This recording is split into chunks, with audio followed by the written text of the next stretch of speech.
les cieux, tu as vu nos cœurs orgueilleux. Nous étions loin, perdus dans l'ombre du péché. Son cœur a saigné face à nos vies emprisonnées. Tu es venu nous retourner ta liberté. Tu as changé l'histoire, donné ta vie, tracé la voie, réécrit notre histoire, tout accompli, rendu l'espoir. Tu as changé l'histoire, donné ta vie, tracé la voie, réécrit notre histoire, tout accompli, rendu l'espoir. Du sommet des cieux, tu as vu nos cœurs orgueilleux. Nous étions loin, perdus dans l'ombre du péché. Ton cœur a saigné face à nos vies emprisonnées. Tu es venu nous redonner ta liberté. Tu as changé l'histoire, donné ta vie, tracé la voie, réécrit notre histoire, tout accompli, rendu l'espoir. Tu as changé l'histoire, donné ta vie, tracé la voie, réécrit notre histoire, tout accompli, rendu l'espoir.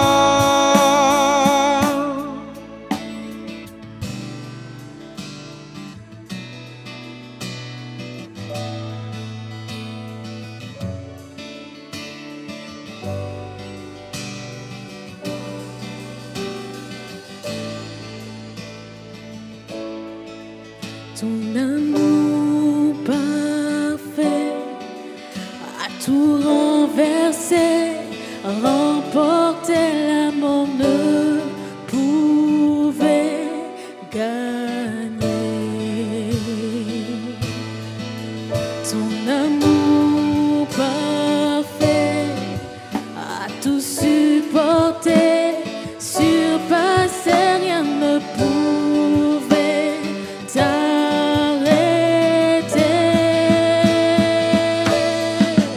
Ton amour parfait a tout renversé, remporté, la mort ne pouvait gagner. Ton amour parfait a tout supporté, surpassé, rien ne pouvait t'arrêter.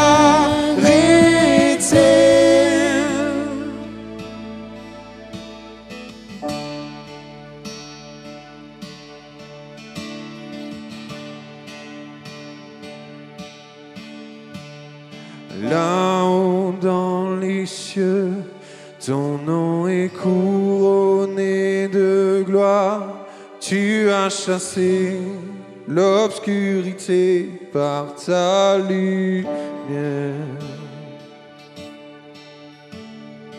Ici dans les cieux, nos voix célèbrent ta victoire.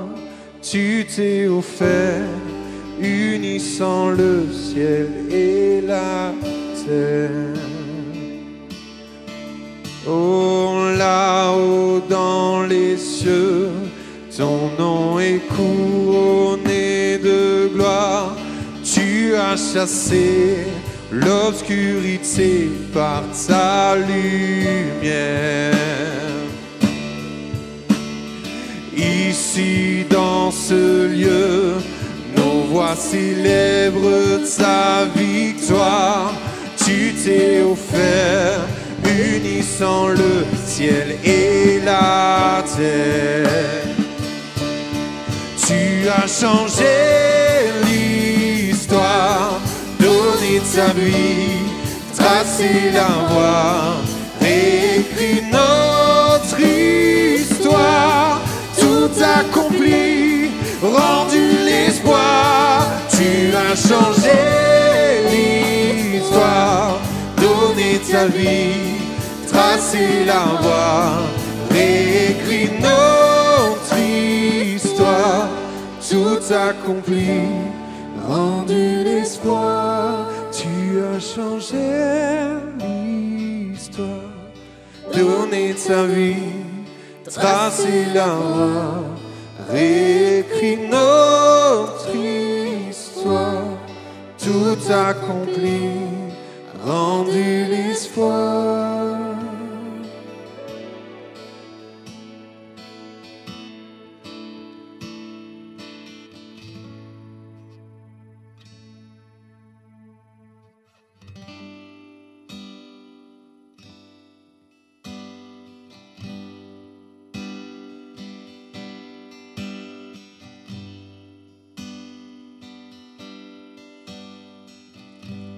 Tu étais là dès la création, au Fils unique du Dieu très haut. Les mystères de ta gloire révélés, en toi Christ notre Seigneur.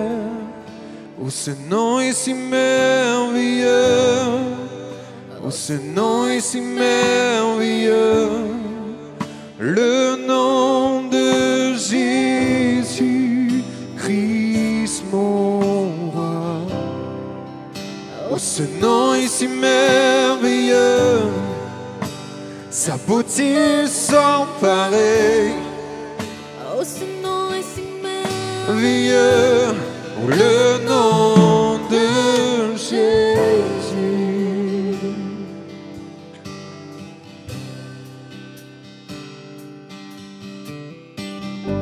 Tu n'as pas voulu les cieux sans.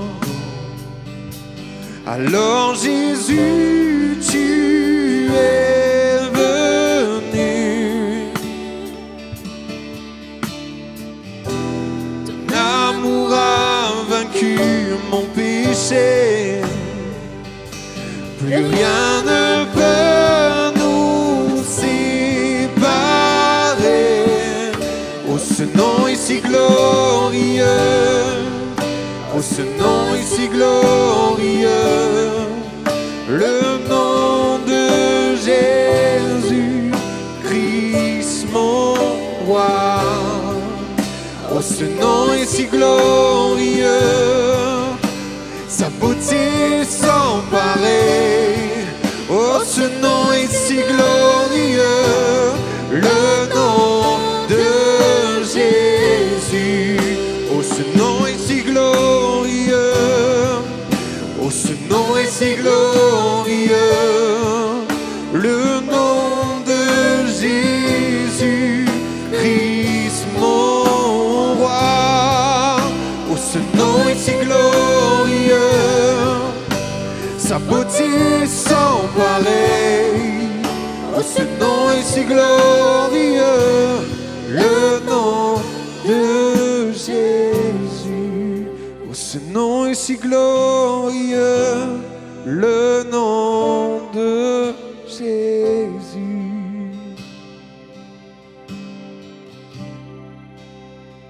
La terre a tremblé, le voile s'est déchiré, les armes ont la mort et le péché.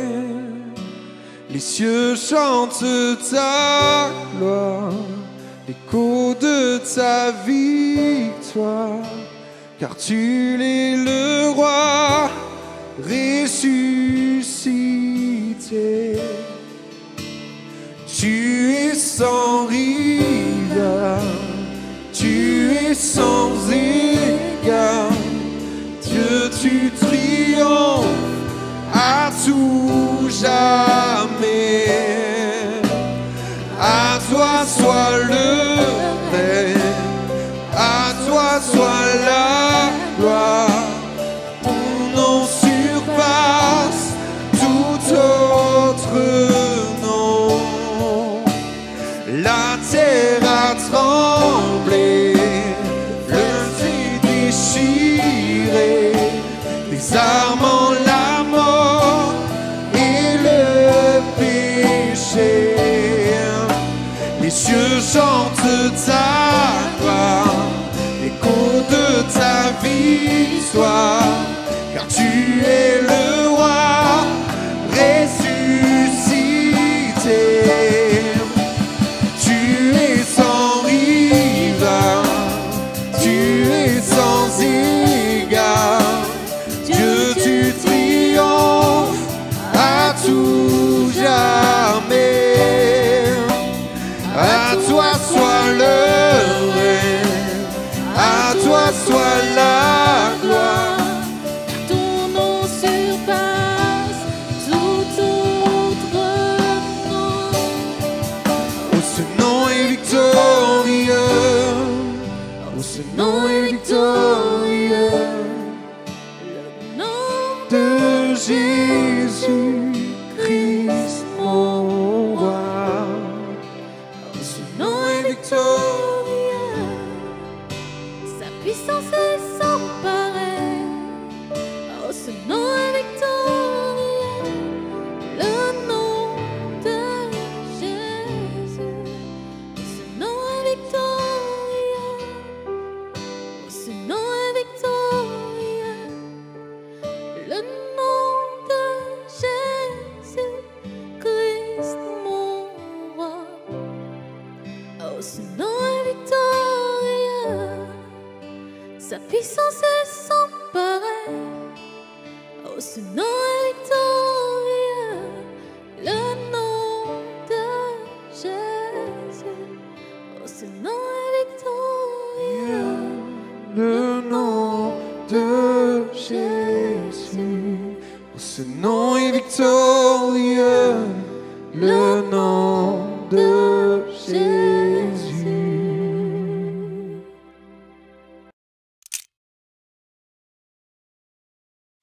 Et ce matin, mon thème, c'est « Je sais en qui j'ai cru ». Je sais en qui j'ai cru. Et donc, c'est une déclaration de Paul que vous retrouverez dans sa deuxième lettre à Timothée, le premier chapitre, du verset 11 au verset 14. 2 Timothée, chapitre 1, du verset 11 au verset 14. Je vous laisse le temps de chercher.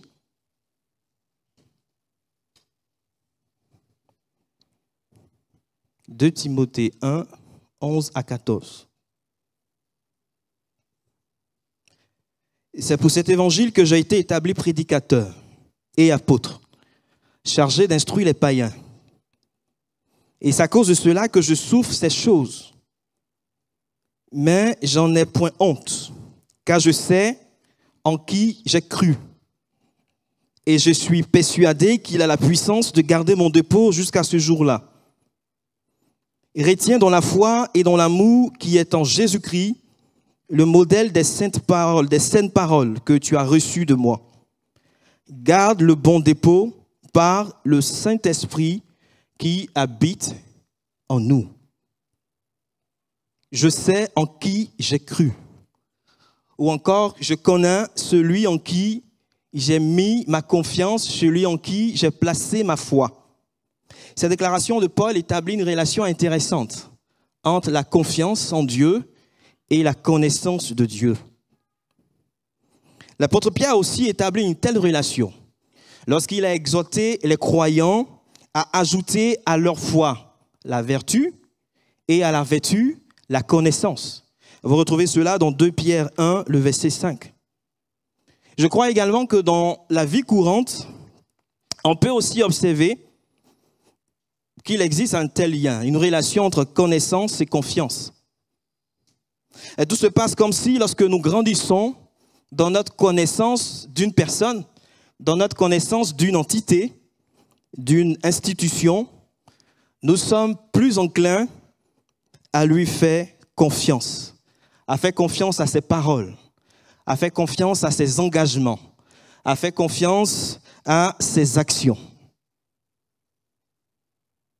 On peut prendre l'exemple des agences, je dirais, qui régulent les médicaments, par exemple, ou les vaccins, pour coller un peu à l'actualité, aux différents produits que nous consommons. Si une meilleure connaissance de ces agences qui évaluent la qualité de ces médicaments, de ces vaccins, de ces produits, pourrait favoriser, je pense, je ne sais pas si vous serez d'accord avec moi, pourrait favoriser une meilleure confiance ou non dans l'efficacité, dans l'innocuité des produits dont elles ont la charge d'autoriser la mise sur le marché, la commercialisation. Il nous arrive aussi de croire beaucoup de choses sur le témoignage d'une personne que nous estimons digne de confiance. Et plus nous disposons d'informations correctes, plus nous disposons d'informations exactes, d'informations justes au sujet de cette personne, plus nous serions à même de lui faire confiance. Vous avez également d'autres exemples dans la parole de Dieu. Un exemple qu'on pourrait relever ce matin, c'est l'entretien que Jésus a eu avec une dame qu'on appelle communément la femme samaritaine, dans Jean chapitre 4. Et lorsque vous lisez ce récit, cette histoire, à partir du verset 39, il est dit que plusieurs Samaritains crurent en Jésus à cause de la déclaration de cette femme. Cette femme, après son entretien avec Jésus, est allée auprès de ses concitoyens et elle a dit à ces derniers qu'elle a rencontré un homme qui lui a dit tout ce qu'elle avait fait.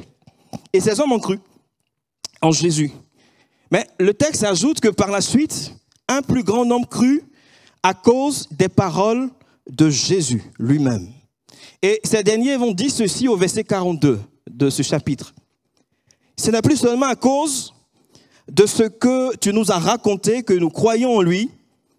Nous l'avons entendu personnellement et nous avons acquis la certitude que c'est vraiment lui le sauveur du monde. Initialement, ces Samaritains avaient une certaine connaissance du sauveur du monde. Une connaissance qui était basée sur des propos, sur des déclarations, la déclaration d'une femme, la Samaritaine. J'ai rencontré un homme qui m'a dit tout ce que j'ai fait. Et cependant, ces mêmes Samaritains ont entrepris de faire un pas supplémentaire dans leur connaissance, en envisageant de rencontrer, en envisageant d'être en contact direct avec celui qui était la source du bonheur de cette femme. Peut-être qu'il y avait encore quelques doutes dans l'esprit de quelques-uns. Mais à présent, plus aucun doute ne subsistait et il y a eu un plus grand nombre de croyants dans cette ville. Ce n'est plus à cause de ce que tu nous as raconté que nous croyons en lui. Nous l'avons entendu personnellement et nous avons acquis cette certitude, cette ferme assurance que c'est vraiment lui, le sauveur du monde. Bien-aimé, l'enfant de Dieu, pour l'enfant de Dieu, croire, ce n'est pas exclure la connaissance. Croire pour l'enfant de Dieu, ce n'est pas exprimer une opinion. Vous savez, une opinion, c'est quelque chose d'incertain. C'est une réalité incertaine. Croire pour l'enfant de Dieu, c'est plutôt manifester une certitude. Celui qui croit est certain de quelque chose. Celui qui croit est certain d'une réalité. Celui qui croit, il a une certitude. Et il va construire, bâtir sa vie sur cette certitude. L'enfant de Dieu, la certitude de l'enfant de Dieu ne relève pas de l'arbitraire. La certitude du croyant n'est pas le fruit de l'ignorance. Notre certitude à nous en tant que chrétiens n'est pas le fruit de l'inconnu. Notre certitude se fonde sur des faits. Notre certitude se fonde sur quelque chose de réel, de concret, de tangible, sur des vérités établies. La certitude de l'enfant de Dieu est parfaitement compatible avec la connaissance et la compréhension correcte des faits. Bien-aimé, l'enfant de Dieu doit savoir ce qu'il croit. Et je dirais même mieux, il doit avoir une connaissance personnelle de celui en qui il a placé sa confiance, de celui en qui il a mis sa foi. Paul connaissait celui en qui il avait mis sa confiance. Il était au clair avec l'objet de sa foi. Il connaissait avec une pleine assurance celui qui était le socle, celui qui était le fondement de sa foi. Celui en qui il a cru, c'est ce Dieu vivant et vrai.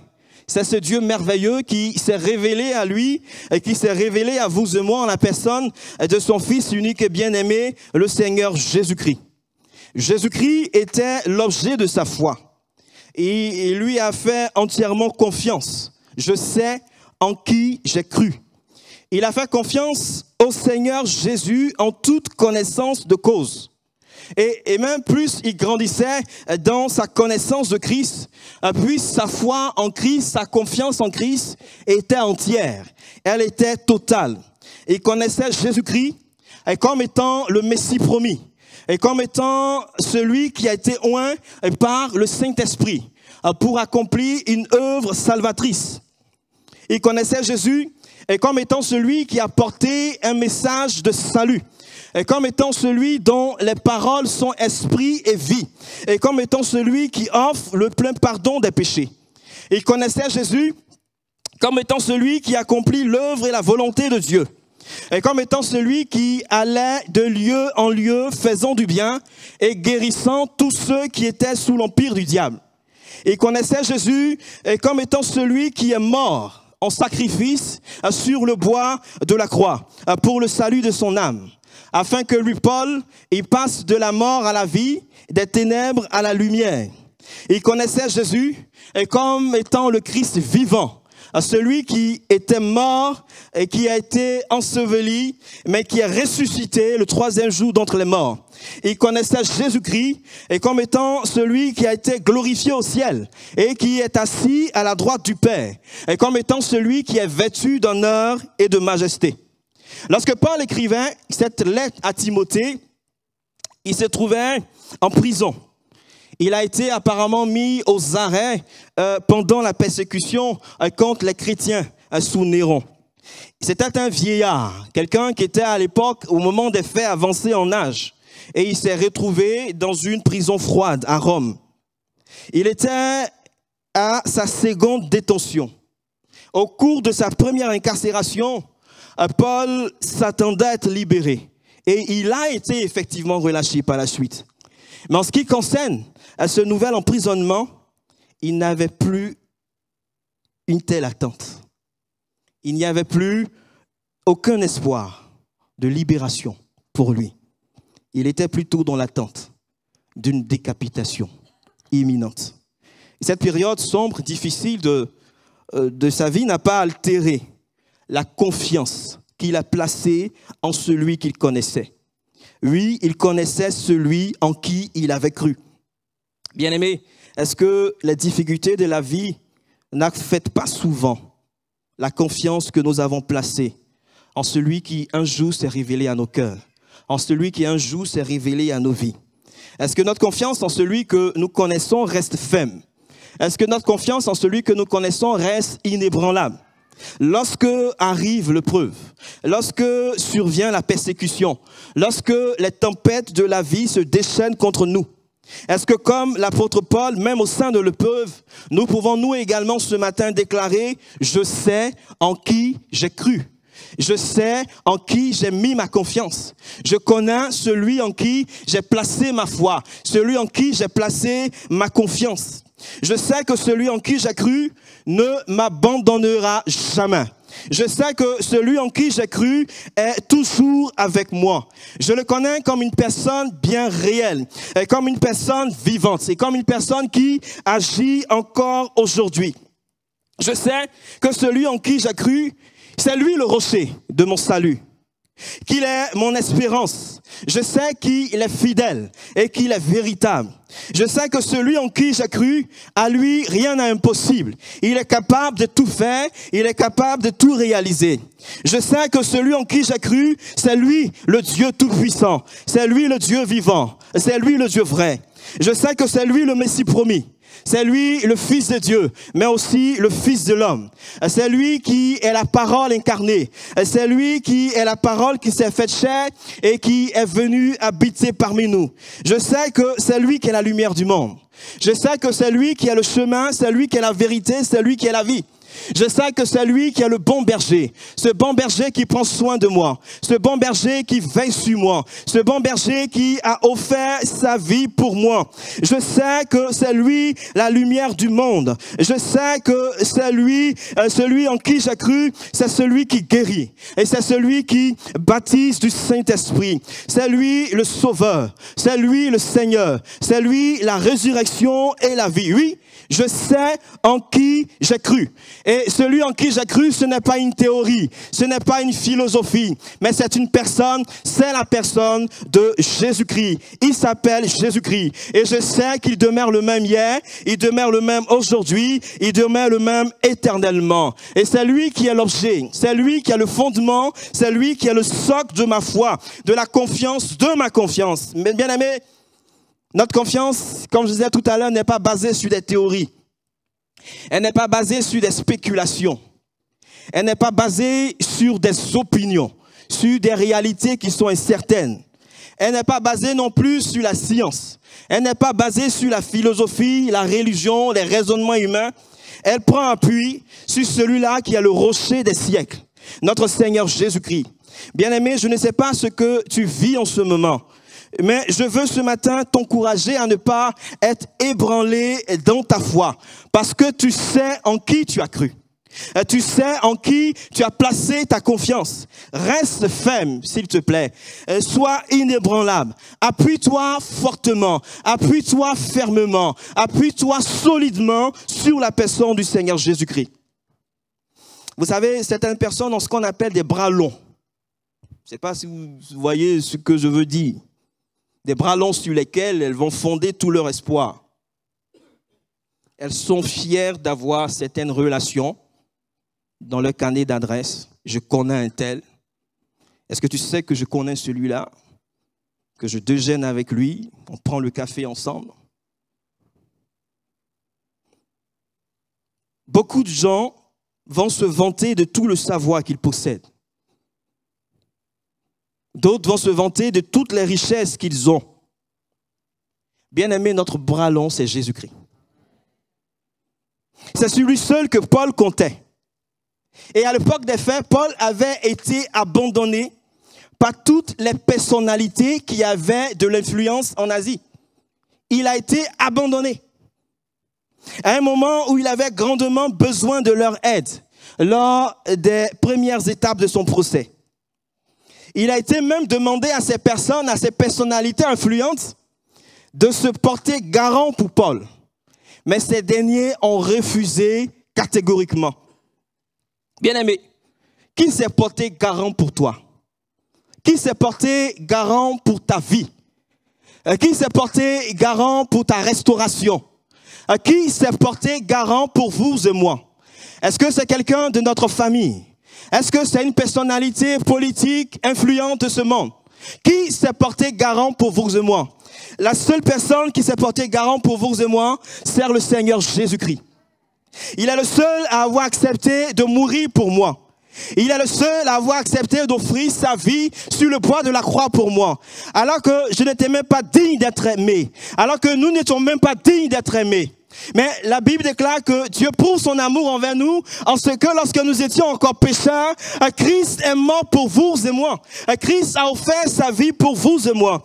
Il est le seul à avoir payé le prix de notre rachat. Je ne sais pas pour vous, mais moi je ne connais pas Jeff Bezos. Je ne connais pas Elon Musk. Je ne connais pas Bill Gates. Je ne connais pas Joe Biden. Je ne connais pas Barack Obama. Je ne connais pas Angela Merkel. Je ne connais pas Emmanuel Macron. Je ne connais aucun des grands hommes de ce monde dans le milieu des affaires, dans le milieu politique, dans le milieu de l'économie, dans le milieu de la finance, de la science, des médias et bien d'autres endroits, bien d'autres milieux. Mais je connais celui dont le nom est élevé au-dessus de tout autre nom. Je connais celui devant qui tout genou fléchit. Je connais celui qui est assis à la droite de Dieu dans les cieux. Je connais le Seigneur des seigneurs. Je connais celui-là qui est le roi des rois. Je connais le Seigneur des nations. Je connais le Dieu de toute la terre. Je connais celui qui règne et qui domine sur toutes choses. Je connais le Sauveur du monde. Il est mon Seigneur. Il est mon Sauveur. Et je suis fier et je suis heureux d'appartenir à Jésus-Christ et de connaître le Seigneur Jésus. Je suis même fier et heureux d'être serviteur du Seigneur Jésus, d'être ministre du Seigneur Jésus, d'être ambassadeur du Seigneur Jésus ici-bas. Je sais en qui j'ai cru. Il s'appelle Jésus-Christ. Comment Paul a connu ce Jésus, cet homme en qui il a cru? Je crois qu'on pourrait mentionner 3 canaux à travers lesquels Paul a connu non seulement le Seigneur Jésus, mais a aussi grandi et évolué dans sa connaissance du Seigneur Jésus. Tout d'abord, il a connu le Seigneur Jésus en grande partie et par les paroles de l'Écriture. Par exemple, il dira lui-même dans 1 Corinthiens 15, du verset 3 à 4, « Je vous ai enseigné avant tout, comme je l'avais aussi reçu, que Christ est mort pour nos péchés selon les Écritures. » Verset 4, qu'il a été enseveli et qu'il est ressuscité le 3e jour selon les Écritures. Lorsque nous parcourons la Bible, on peut remarquer qu'il y a comme un fil rouge qui traverse toute la parole de Dieu. Ce fil rouge a comme point de départ la création du monde, la chute morale de l'homme dans les jardins d'Éden. Et ce fil rouge va s'étendre jusqu'à la victoire finale sur le péché, sur la mort, sur la puissance des ténèbres par celui que Dieu a envoyé, Jésus, qui est le Christ. Le Seigneur Jésus a parlé de ce témoignage que l'Écriture rend de lui. Dans Jean 5, le verset 39, il dira ceci, « Vous sondez les Écritures parce que vous pensez avoir en elles la vie éternelle. Ce sont elles qui rendent témoignage de moi. » Et ce matin, j'ai envie de dire à quelqu'un, si peut-être que tu es là pour la première fois ou pour les premières fois et que tu te poses des questions au sujet de Jésus, je t'invite à apprendre à le connaître, à le découvrir, en parcourant les pages de la Bible. Et si tu n'as pas de Bible, tu peux en faire la demande tout à l'heure à la fin de cette réunion, à l'accueil. On sera très heureux de t'offrir une Bible. En fait, la Bible, ce sont les paroles même de Dieu. Et elles sont entièrement dignes de confiance. Elles sont vraies. Et elles amènent à une connaissance juste du Seigneur Jésus. La Bible dit dans Romains 10, le verset 17, « La foi naît du message que l'on entend. Et ce message-là, c'est celui qui s'appuie sur la parole de Christ. » Tu peux aussi connaître Jésus par l'expérience d'une rencontre personnelle avec lui. Il ne s'agit pas ici d'une rencontre physique, mais d'une rencontre spirituelle, par la foi, qui consiste à accepter par la foi le Seigneur Jésus-Christ dans ton cœur, comme ton Seigneur et ton Sauveur. Et c'est ce qui s'est passé dans la vie de l'apôtre Paul. La Bible va nous présenter un personnage qui était un homme qui vivait de sa haine et pour sa haine. Une haine meurtrière qui le poussait à persécuter les croyants, à persécuter l'Église, les chrétiens. Et plus tard, il va même obtenir des lettres officielles émanant de la plus haute autorité religieuse juive de l'époque, le souverain sacrificateur. Ces lettres lui donnaient les pleins pouvoirs pour rechercher dans une ville appelée Damas des chrétiens, des disciples de Jésus, et les amener liés à Jérusalem pour qu'ils soient jugés et punis en raison de leur foi en Jésus-Christ. Alors que Paul, aussi connu sous le nom de Saul au moment des faits, était en route vers Damas, il est dit que tout à coup, une lumière venant du ciel resplendit autour de lui. L'âme de Saul qui était jusque-là dans les ténèbres du péché, Et son âme est soudainement plongée dans une lumière qui resplendit autour de lui, une lumière éclatante, plus éclatante que celle du soleil. Terrassé, cet homme orgueilleux va entendre Jésus s'adresser à lui. Saul, Saul, pourquoi me persécutes-tu? C'est Jésus qu'il croyait être un imposteur mort à Jérusalem. Et c'est lui le Seigneur vivant. Et Saul va lui poser la question, qui es-tu, Seigneur? Et Jésus va répondre à Saul en disant, je suis Jésus que tu persécutes. Peut-être que comme Paul, comme Saul, tu te méprends sur la nature véritable de Jésus. Sur qui est Jésus? Mon ami, Jésus n'est pas un imposteur. Jésus n'est pas un simple personnage qu'on va voir dans des manuels d'histoire. Jésus, il est le Fils du Dieu vivant et vrai. Jésus, il est Dieu fait homme. Il s'est revêtu d'une femme et d'une nature humaine. Il est venu parmi nous afin de nous sauver grâce à l'œuvre de la croix. Il a offert sa vie à la croix afin que tes péchés soient pardonnés, afin que tu sois sauvé, afin que tu aies la vie éternelle. Et tu peux le connaître par l'expérience d'une rencontre personnelle avec lui. Enfin, Paul a connu le Seigneur Jésus à travers plusieurs expériences pratiques. Ou je dirais qu'il a grandi dans sa connaissance du Seigneur Jésus à travers plusieurs expériences pratiques tout au long de son parcours avec Dieu, depuis sa conversion jusqu'à son départ de ce monde. Il avait eu une confiance absolue en Jésus-Christ. La vie n'a pas été un long fleuve tranquille pour l'apôtre Paul. Paul a connu beaucoup de souffrances, il a connu beaucoup de difficultés durant son parcours. Dans toutes ces situations, il a vu la main de Dieu. Dans toutes ces situations, il a expérimenté la puissance de Dieu, encore et encore, tant en lui et qu'autour de lui. Je pense que si on demande aux plus anciens parmi nous, plus anciens dans la foi, vous avez certainement, vous nous direz que vous avez vous aussi connu beaucoup de temps de souffrance, connu beaucoup de temps de preuves, des temps de pleurs, des temps de chagrin, des temps de questionnement. Vous avez dans ces moments aussi expérimenté la main de Dieu, l'intervention de Dieu dans tout ce que vous avez vécu. Le psalmiste a dit, j'ai été jeune, j'ai vieilli et je n'ai point vu le juste abandonné, ni sa postérité mendiant son pain. Dans le psaume 37, le verset 25. Paul a vu le Seigneur sauver des hommes. Il a vu le Seigneur sauver des femmes, les amenant de la mort à la vie avec Dieu. Il a vu le Seigneur Jésus guérir des malades, le Seigneur Jésus guérit des aveugles, des sourds, des muets, des boiteux, des personnes qui étaient possédées d'esprits impurs étaient libérées. Il a vu le Seigneur Jésus garder, le Seigneur Jésus protéger, le Seigneur Jésus encourager, guider. Et Paul a même été enlevé au paradis, nous dit la parole de Dieu, où il a entendu des paroles merveilleuses qu'il n'était pas permis à un homme d'exprimer. Dans 2 Corinthiens, le chapitre 12, c'est un homme qui sait de quoi il parle lorsqu'il dit « Je sais en qui j'ai cru ». Et c'est ce même Paul qui a posé la question suivante, la question de savoir qui pourra nous séparer de l'amour de Dieu manifesté en Jésus-Christ. C'est ce même Paul qui a posé la question de savoir quelles sont les circonstances néfastes, les circonstances défavorables de la vie qui peuvent saper notre confiance en celui en qui nous avons cru, notre confiance en celui que nous connaissons.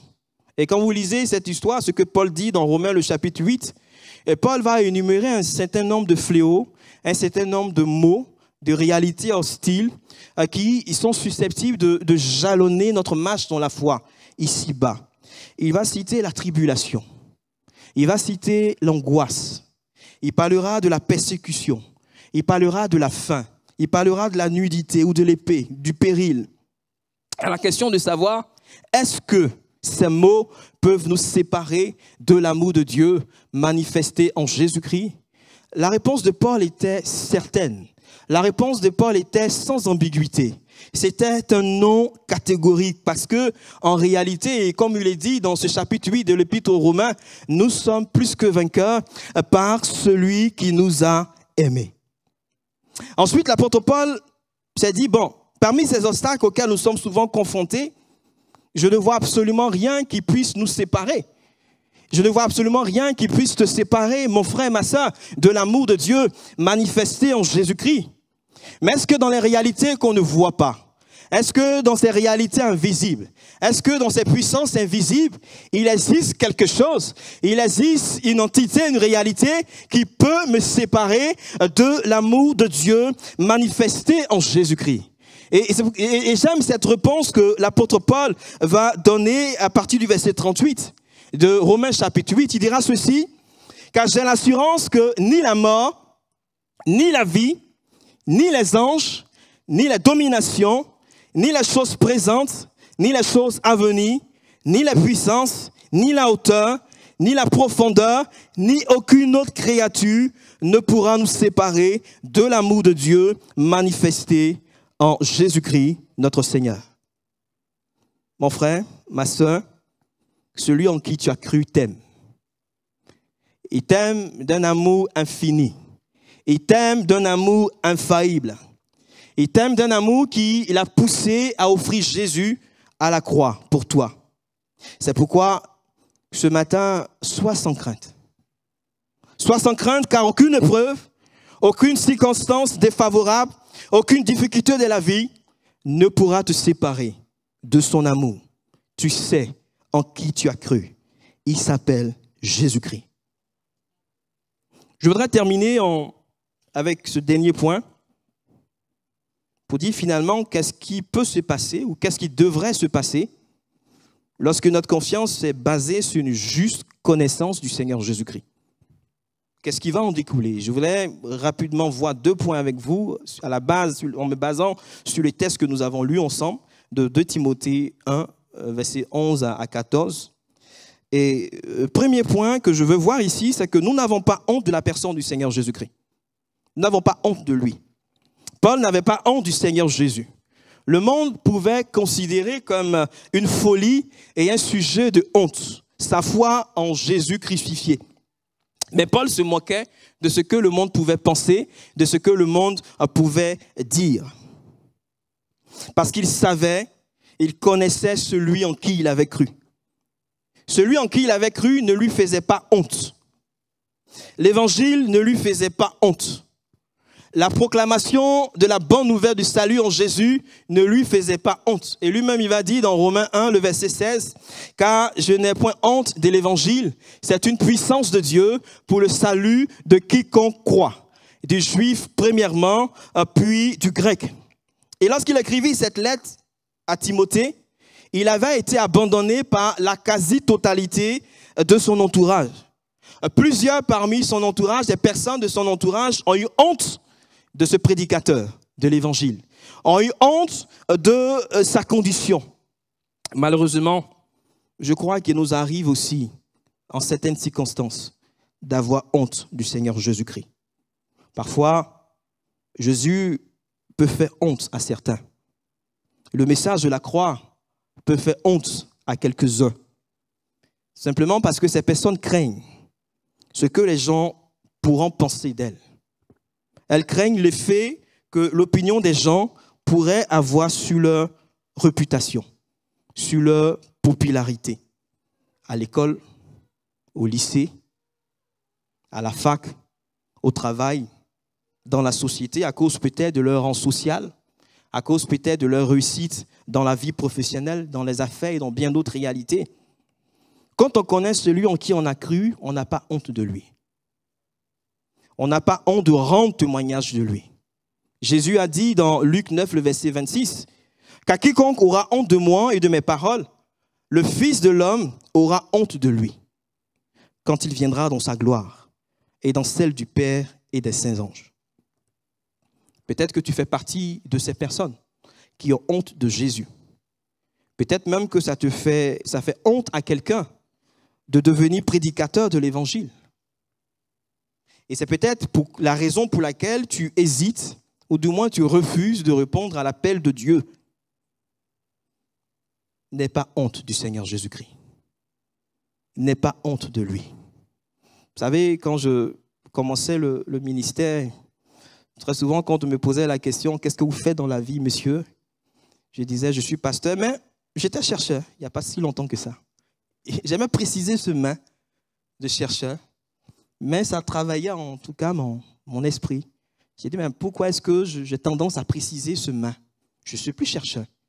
Je suis prédicateur de l'évangile. Je suis serviteur de Dieu. Et maintenant, monsieur, qu'est-ce que vous faites dans la vie? Je suis pasteur.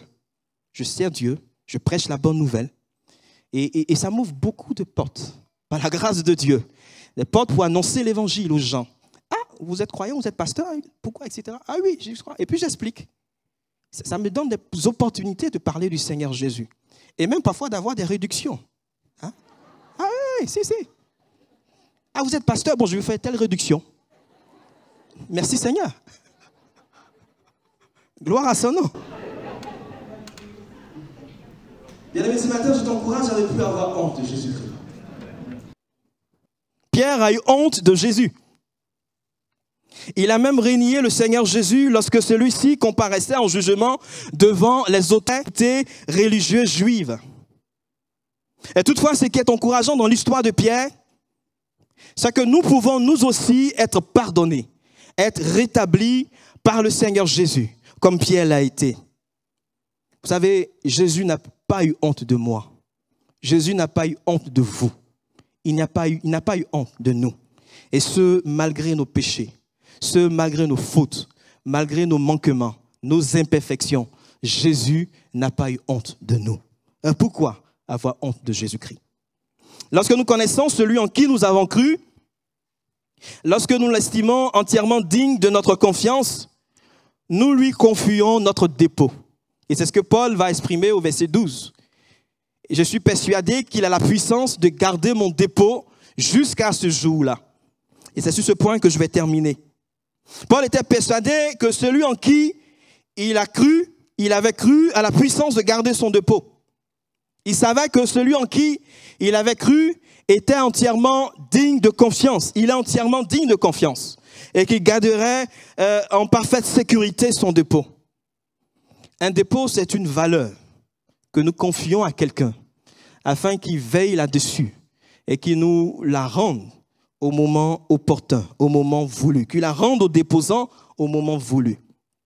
Dans 1 Timothée 6, le verset 20, et également dans 2 Timothée 1, le verset 14, vous pouvez peut-être le lire après, vous allez voir que l'apôtre Paul va exhorter Timothée à garder le dépôt, à garder le bon dépôt. Et ce dépôt dont Timothée et plus généralement nous et également les croyants, nous avons la charge, c'est le message de l'évangile. C'est la bonne nouvelle du salut en Jésus-Christ. C'est un dépôt que Dieu nous a confié, que Dieu a confié à chaque croyant. Nous devons garder ce message, garder ce dépôt dans le sens de le défendre contre toute attaque des faux docteurs, des faux enseignants. Nous devons le garder dans le sens de ne jamais permettre que ce message soit changé, que ce message soit modifié, que quelque chose soit retranché ou rajouté au contenu de ce message. Nous devons le garder intact. Mais ce dépôt semble être différent du dépôt dont il est question au verset 12. Je suis persuadé qu'il a la puissance de garder mon dépôt jusqu'à ce jour-là. Dans ce verset 12, il ne s'agit pas d'un dépôt que Dieu a confié à quelqu'un, que Dieu a confié à Timothée, que Dieu a confié à Paul ou à une tierce personne. Il s'agit plutôt d'un dépôt que Paul lui-même a confié à Dieu. Son dépôt qu'il a confié à Dieu. C'est Paul ici qui était le déposant. C'est Paul ici qui était celui-là même qui a remis son dépôt auprès de celui en qui il a placé sa confiance, et non l'inverse. C'est Paul qui a fait ce dépôt comme dans une banque. C'est lui le déposant. Et Christ, le déposant, le dépositaire fidèle, aux mains de qui il a remis son dépôt. Ce dépôt, c'était sa vie. Il a confié à Christ son âme. Il a confié à Christ son corps. Il a confié à Christ son esprit. Il a confié à Christ toute son existence. Il lui a fait entièrement confiance. Il a confié à Christ sa condition présente. Il a confié à Christ son avenir. Il a confié à Christ ses rêves, ses projets, sa réputation, ses ambitions. Et il a tout confié à Christ. Et il a tout remis entre les mains de celui en qui il a cru. C'est toute sa vie qu'il a déposée entre les mains de celui en qui il a cru. Et il avait la certitude que son dépôt était entre de bonnes mains. Il avait la certitude que celui en qui il a cru a la puissance de garder son dépôt. Jusqu'au jour où il allait se tenir devant lui afin de recevoir sa récompense. Il lui a remis tous ses intérêts du temps présent, ses intérêts temporels, ses intérêts à venir, ses intérêts éternels. Il a tout remis entre les mains de Jésus par un acte de foi. Et il débordait même de certitudes pour le présent, de certitudes pour le lendemain, pour l'avenir. Et les souffrances qu'il pouvait vivre en ce moment, aujourd'hui, ne pouvaient pas ébranler sa foi, sa confiance dans la certitude que son dépôt serait gardé, que son âme serait gardée, que sa vie serait gardée. Il était convaincu que Christ était capable de garder son dépôt. À qui as-tu remis ton dépôt? Entre les mains de qui repose ta vie? Entre les mains de qui repose ton âme, ton corps, ton esprit? À qui as-tu remis tes aspirations? À qui as-tu confié tes rêves? À qui as-tu confié tes projets, ta condition présente, ton avenir, ton éternité? Peut-être que ton dépôt se trouve entre tes propres mains. Tu préfères le garder toi-même. Ou peut-être que tu l'as confié par le passé à une tierce personne, à une religion, à une entité spirituelle impure, et peut-être que tu as été déçu, profondément blessé et meurtri. Tu n'as plus confiance en qui que ce soit. Tu n'as plus confiance en la religion. Tu n'as plus confiance à bien d'autres réalités. Tu préfères toi-même garder ton dépôt. Ce matin, si tu prenais la décision simplement de confier ton dépôt à Jésus-Christ, si tu lui remets tout entre ses mains, Jésus-Christ a la puissance de garder ton dépôt. Jésus-Christ est capable de garder ton dépôt mieux que toi-même. Non seulement pour ce siècle présent, mais jusque dans l'éternité. Je peux t'assurer que Jésus-Christ est une personne entièrement digne de confiance. Nous sommes plusieurs ici ce matin à avoir confié notre dépôt à Jésus-Christ. Et nous ne regrettons point d'avoir fait ce choix. Nous n'avons jamais été déçus. Nous n'avons jamais été trahis et par le Seigneur Jésus-Christ. Parce que nous savons en qui nous avons cru. Celui en qui nous avons cru a la puissance de garder notre dépôt. Jusqu'au jour où nos yeux le verront. Jusqu'au jour où nous serons avec lui, où nous le verrons face à face. Nous connaissons celui en qui nous avons cru.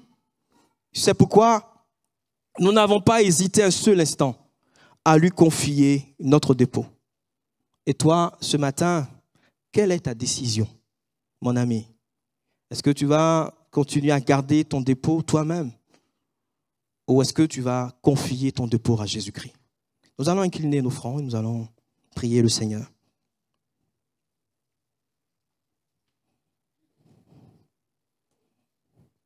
Peut-être que vous avez besoin qu'on prie avec vous, qu'on prie pour vous, parce que vous vivez au traversée des temps difficiles. Au point où peut-être votre foi, votre confiance en Jésus-Christ est peut-être secouée rudement en ce moment. Et si vous avez besoin vraiment qu'on vous aide dans la prière, là où vous êtes, levez simplement la main et nous allons demander au Seigneur de vous accorder sa grâce, afin que votre foi reste ferme, afin que votre foi reste inébranlable. Vous pouvez baisser votre main au fur et à mesure. Est-ce qu'il y a encore d'autres personnes? Vous avez vraiment besoin du secours de Dieu. Nous savons en qui nous avons cru. C'est lui le rocher des siècles. C'est lui le rocher de notre salut. Et son nom, c'est Jésus-Christ. Et il ne change pas. Il demeure le même hier, aujourd'hui et éternellement. Et peut-être que quelqu'un ce matin a peut-être honte du Seigneur Jésus-Christ. Vous avez besoin qu'on vous aide également dans la prière. Ou bien vous avez tout simplement, vous hésitez à remettre votre dépôt entre les mains du Seigneur Jésus et ce dépôt repose entre vos mains depuis plusieurs moments. Est-ce que ce matin, vous voulez prendre la décision de dire, Seigneur, je te confie mon dépôt. Je remets mon dépôt entre tes mains. Je remets ma situation entre tes mains. Je remets mon âme entre tes mains. Je remets mon avenir entre tes mains. Je remets mes projets entre tes mains. Je remets toute mon existence entre tes mains. Est-ce que ce matin, quelqu'un veut prendre cet engagement de tout remettre entre les mains du Seigneur Jésus? J'ai vu votre main. Vous pouvez baisser les mains au fur et à mesure. Est-ce qu'il y a encore d'autres personnes ce matin? Oui, Seigneur, je prends l'engagement ce matin de te confier mon dépôt parce que je suis persuadé que tu as la puissance de garder mon dépôt jusqu'au jour où mes yeux te verront, jusqu'au jour où je serai avec toi. Tu as la puissance de garder mon dépôt, non seulement dans ce temps présent, non seulement dans ce siècle présent, mais jusque dans l'éternité. C'est pourquoi ce matin, je m'engage à remettre mon dépôt entre tes mains. Est-ce qu'il y a encore d'autres personnes ce matin qui veulent dire, oui, Jésus, je te confie mon dépôt ce matin. J'ai vu votre main. Vous pouvez la baisser au fur et à mesure. Seigneur, nous voulons ce matin bénir ton merveilleux nom. Nous savons en qui nous avons cru. Et nous n'avons pas cru en une théorie. Nous n'avons pas cru en des spéculations, en des opinions. Nous avons cru en la personne de Jésus-Christ. Nous avons cru en Jésus-Christ, le Sauveur du monde. Nous avons cru en Jésus, le Seigneur des Seigneurs. Nous avons cru en Jésus, le Roi des Rois. Nous avons cru en Jésus, celui-là même qui est l'agneau de Dieu et qui ôte le péché du monde. Nous avons cru en Jésus, le Fils du Dieu vivant et vrai. Nous avons cru en Jésus, celui-là qui est la résurrection, celui-là qui est la vie, le Tout-Puissant, le Dieu merveilleux, le Dieu glorieux, le Dieu à qui rien n'est impossible. Le Jésus-Christ en qui nous avons cru, il est fidèle et il est bon. Et ce matin, nous voulons lui faire entièrement confiance parce qu'il est entièrement digne de confiance, notre Dieu. Je voudrais prier, notre Dieu, pour mon frère et pour ma sœur, qui, notre Dieu, est peut-être ébranlé en ce moment dans sa confiance en Jésus-Christ à cause d'une situation difficile qu'il vit, à cause d'une épreuve, Seigneur. Mais je te prie, Seigneur, ce matin de le fortifier.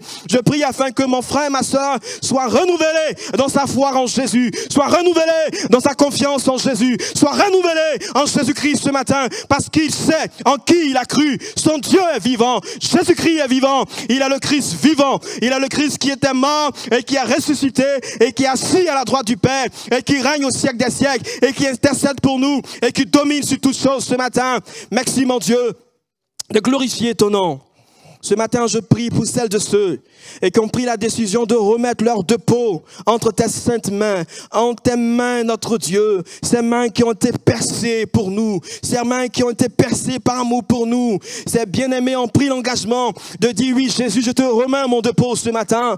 Je te remets ma fille, je te remets mon tout, je te remets mes projets, je remets tout entre tes mains. Seigneur, je crois, et comme la Bible dit, tu as la puissance de garder ce dépôt, Seigneur, notre Dieu. Non seulement dans ce temps présent, mais pour l'éternité. Merci de bénir ces bien-aimés. Merci de les encourager. Et merci de nous aider tous, notre Dieu, à grandir dans notre connaissance du Seigneur Jésus-Christ. Et notre Dieu, à te faire totalement confiance, notre Dieu. Béni sois-tu, Père, au nom de Jésus. Amen. Que le nom du Seigneur...